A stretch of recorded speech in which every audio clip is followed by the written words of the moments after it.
Thank you, Mr. President. I just wanted to spend a moment or two this morning on this issue about the issuance of driver's licenses to illegal aliens. We received a communication on February the 11th from the Department of Driver Services that made the statement in two different places that DDS requires proof of lawful status from all non-citizens before the issuance of a Georgia driver's license or ID card.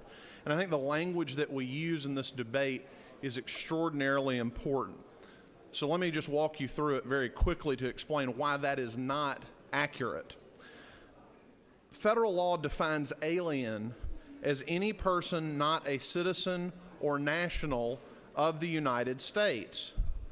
And on June 15th of 2012, the Secretary of Homeland Security announced that certain people who came to the United States as children and meet certain guidelines may request consideration of deferred action.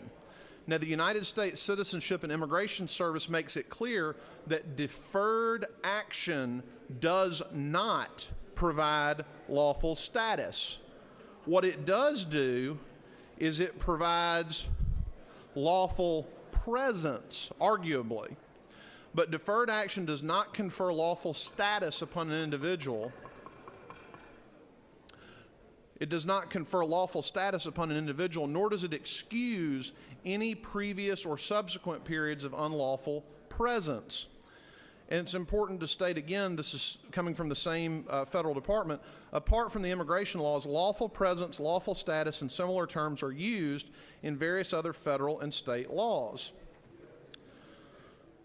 So there's an Associated Press article from August of 2012 where then Attorney General Sam Olens makes it clear, while I do not agree with the actions of the President in issuing the directive, it has been implemented by the Department of Homeland Security, and state law recognizes the approval of a deferred action status as a basis for issuing a temporary driver's license.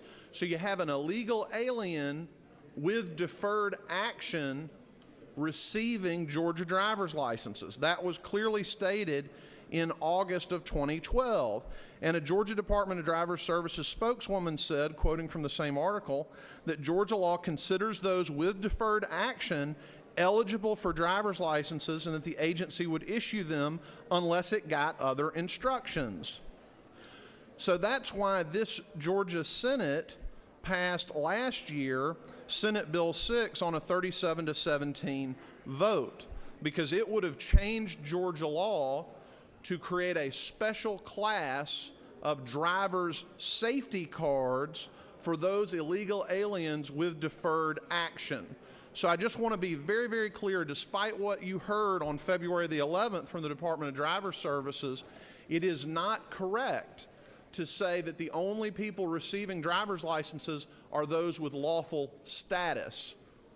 People without lawful status, illegal aliens who have no lawful status to be in the country but who have received this deferred action, which is just a promise from the executive branch of the federal government not to deport them, those illegal aliens, some 26,000, have received the same Georgia driver's license that you and I have in our wallet.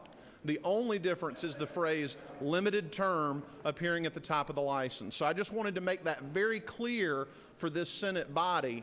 Those licenses are being issued, they have been issued, they will continue to be issued unless and until the Georgia General Assembly acts to prohibit that continuing. Thank you, Mr. President. I yield the well.